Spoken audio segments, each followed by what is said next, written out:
ஒரு குட்டி தூக்கத்தை போட வேண்டியதுதான்.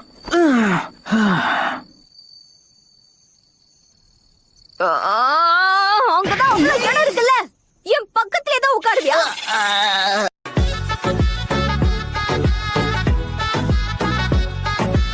நீங்க குணமடைஞ்சதும் உங்களை ட்ரைனிங்க்கு இழுத்துட்டு போறதுக்காக நருட்டோ பல நாளா இந்த ஹாஸ்பிட்டலே குடி இருக்கிறான் சென்சே.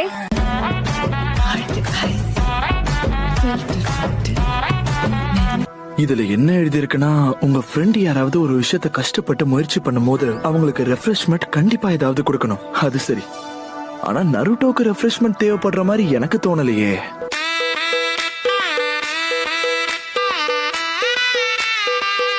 என்ன சொல்ல போனா உன்னோட சக்கரோட நேச்சர் என்னங்கிறது கூட உனக்கு தெரியறதுக்கு வாய்ப்பே இல்ல. அதுக்குன்னு ஒரு நேச்சர் இருக்கா? இதெல்லாம் உனக்கு சொல்லி கொடுத்து புரிய வைக்கிறது ரொம்ப கஷ்டமா இருக்கும். நான் அப்பவே எதிர்பார்த்தேன்.